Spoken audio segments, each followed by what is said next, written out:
Now, I cover a lot of budget-friendly smartphones here on TechSpert, but the Redmi 9 from Xiaomi has to be one of the cheapest of 2020 so far, starting from just 139 quid if you want the 3GB of RAM model. This right here though is the 4GB model, which also boasts double the storage, and it'll cost you just a wee bit more at 150 quid. It's available right now here in the UK via Xiaomi's website, mi.com/UK. So let's do the standard routine, yank the Mi 9 out of the box and take you on a full-on tour of the hardware and the software ahead of my in-depth review, after I've used it as my full-time smartphone for about a week or so. And for more on the latest greatest tech, please do poke subscribe and ding that notifications bell. Cheers! So there really aren't many other smartphones around this sort of price point in the UK right now. The likes of the Moto G80 you'll probably find for around the 140 quid mark. If you want to run down on some of the best sub £200 budget smartphones of 2020, I've done a video on that, so definitely go check that out. There's the phone itself. Let's see what else you're getting here. Nice and straightforward by the looks of it. You've got your power adapter. Mine's a 2-pin effort because it's a European review model, but if you buy it in the UK you'll get your 3-pin. And of course, highly exciting, a USB cable to charge it up as well. And glory be, it's Type-C as well, so despite the fact it's a budget blow, you don't have to put up with that god-awful micro USB nonsense. And as well as a bit of user guide warranty action, you also have a bundled condom case too. It's great to see that pretty much all of the budget-friendly smartphones now come with a prophylactic case bundled in there, which you can just wrap around it just for an added bit of protection. So that's the box, let's check out the phone. So here is the Redmi 9, and you know what, for a budget smartphone at this sort of price point, it is not a bad looking device at all. It's just a plastic back, of course, what would you expect at this price point, but I really like the matte finish of it as well, because quite a lot of the budget plastic smartphones, they have a glossy finish, they pick up fingerprints and greasy marks all too easily, so this matte finish should hopefully hide all of those horrible little scuffs. Really handy if you're checking your tweets after a late night doner kebab. And if you flip around to the front of the phone, Xiaomi has actually coated the Redmi 9 screen in Gorilla Glass 3, so that should add a bit of extra protection. They do actually have a pre-installed screen protector on there too, which is great to see. And again, despite that budget price, all of the design elements that I would expect are present and correct. So you get a good bit of headphone jack action, which is still very strong in the budget community. Got your SIM tray over on this side. You've actually got an infrared blaster up top if you still use one of those for whatever reason. But what I really love is how that camera array is practically flush with the Redmi 9 surface. It's very rare to see on a budget smartphone. Normally they're huge hulking beasts that jut right out. And if I'm not mistaken, I believe this bottom bit here is actually the fingerprint sensor, which is actually built into that camera array, which I'm not entirely sure about. I'll be giving that a test out to see how it is. But it looks absolutely freaking tiny, and I'm kind of worried that you're going to be smudging the rest of the camera lenses as your finger in the back of the Redmi 9 trying to actually find the thing. Oh, and as demonstrated on the box here, you can pick up the Redmi 9 in 3 different colours here in the UK. You got sunset purple, you got this ocean green model, otherwise the decidedly dull carbon grey, so dull they didn't actually show the back of it on the box. I'm definitely loving that ocean green though. It's very bright and breezy. It's definitely put me in a nice calming mood already. Right, enough chatter, time to bung my SIM card inside and get the Redmi 9 all set up. And again, the Redmi 9 impressing despite that budget asking price. You've got a dual SIM setup, and you can also slap in a micro SD memory card on top of that if you want to expand the 32 or the 64 gigs of onboard storage. My model's got 64s, it's the 150 quid version. Alright, so the Xiaomi Redmi 9 is all set up and ready for action, and it's running a good bit of Android 10, but of course with Xiaomi's MiUI 11 launcher slapped on top. That's why all my apps are slapped here on the desktops to begin with, because there's no apps tray, but thankfully you can rectify that quite easily by going into the settings, go to home screen. If you tap home screen regularly, as you can see there, you can just give a bit of apps drawer love, and that just instantly makes life so much better. You don't have to have masses of folders all over your desktops like it's a stupid ass iPhone. There we go, just the ticket, and all of a sudden MiUI starts to feel a bit more like sort of stock Android, especially as if you swipe right, you've got the Google feed there as usual. You can swipe down notifications from anywhere, which is great. And it's only really once you dive into the settings that you start to notice the difference between MiUI and stock Android, because there are a bugger ton of extra features here, all kind of messily arranged into all kinds of different folders. But if you're willing to dive in there, really hunt around a bit, you'll find some really good stuff like a proper one-handed mode. And you've got the standard Android stuff like, of course, the dark mode, as you can see here, and a good bit of swipe navigation as well. And just completely gets rid of that navigation bar, so now you can just swipe to go back or to go home, or to bring up all of your recent apps. Now, out of curiosity, let's just try out that random tiny rear-mounted fingerprint sensor to see if it's actually fast and responsive. Yeah, quick tap into your desktops, no worries. And you've also got full face unlock support here on the Redmi 9 as well, so just tap the power button, and as you can see again, wow, super swift. It'll actually work when your eyes are closed as well. Let's try that.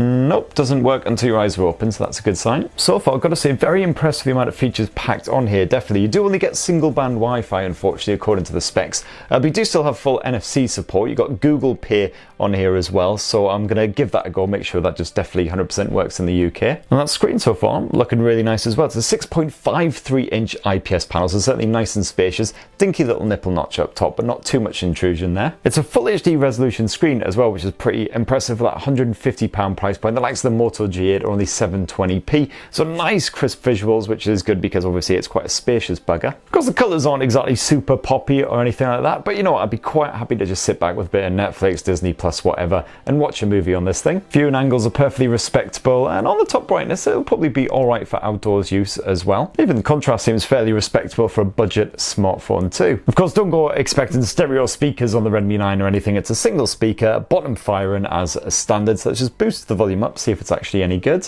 So it doesn't exactly scream premium look and feel, although that said, they are proven pretty damn rugged. Again, not bad at all for a budget smartphone. The Redmi 9's speaker is certainly super powerful, so on those top volumes you'll have no problem listening in a very noisy environment.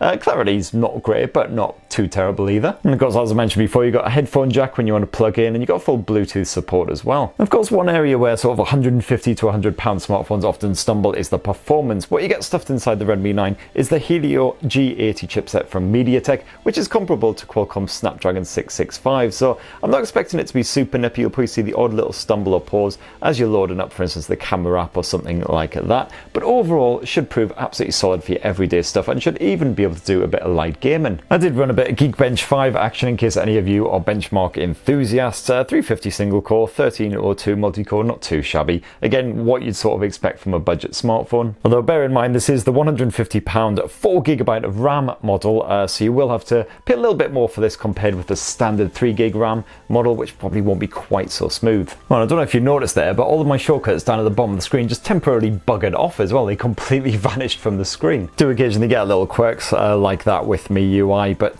touch words, nothing too bad. They usually behave themselves fairly well. And another highlight here on the Xiaomi Redmi 9 as well is the mighty mammoth 5020 mAh battery as well. They had to get that 20 in there, didn't they, just to beat the Moto G8 Power Lite. So touch wood, this thing should keep you going all day and probably well into a second day, if not actually right through a second day as well, depending on how heavily you are handling it. You got the usual battery saver mode and everything as well if you need it, but I'd imagine that will get scant little use here on the Redmi 9. And you've also got a bit of 18-watt fast charge action as well, which is again pretty standard for a budget smartphone. You'll probably want to leave it plugged in for a good hour and a half or so to get it fully charged. Last up, let's check out the rear camera tech. And what you get here on the back of the Redmi 9 is a 13 megapixel primary lens backed by an 8 megapixel ultra wide angle, a 5 megapixel macro, and a basic 2 megapixel depth sensor. The camera interface will of course be familiar to anyone who's used a Xiaomi phone. If you haven't used one, you might want to spend a bit of time sort of getting used to it. There's a few features and other bits packed away in there that you'll definitely want to check out. It's very quick and simple to dodge between the ultra wide angle and the primary lenses. As you can see, just a quick tap like so. And you've also got a 2x digital zoom if you give that a little tap. Otherwise you can just simply pinch in and out if you like, but of course things will start to get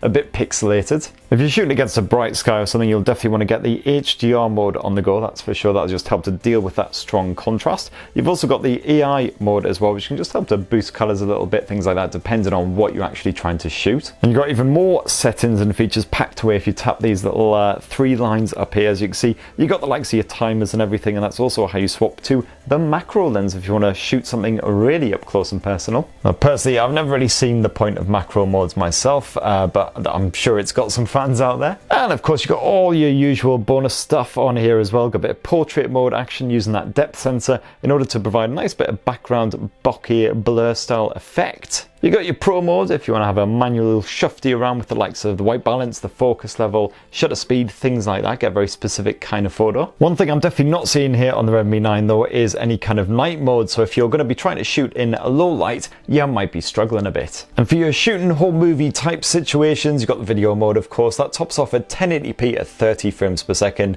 Otherwise you can drop it down to 720p if you want to. And then last up, if we swap around to that 8 megapixel front facing camera, you can shoot probably quite a basic basic looking selfie, but as you can see there, you've once again got a bit of HDR action. And that's actually probably the best selfie I've shot in quite some time. Wow, heroically handsome. And that right there is a quick squint at Xiaomi's fresh new wallet-friendly Redmi 9 smartphone, available right now in the UK from 139 quid or 150 if you want to bump up to that 4 gigs of RAM model. So far, I've got to say, if your budget is tighter than a gnat sphincter, then it's looking like a pretty solid option all round. But my SIM card is in there. I'll be using it as my full-time smartphone for the next week or so stay tuned for an in-depth review next week to see what I really think. And for more on the latest greatest tech, please do subscribe, ding that notifications bell, burp, burp, burp, and have yourselves a lovely rest of the week. Cheers everyone, love you!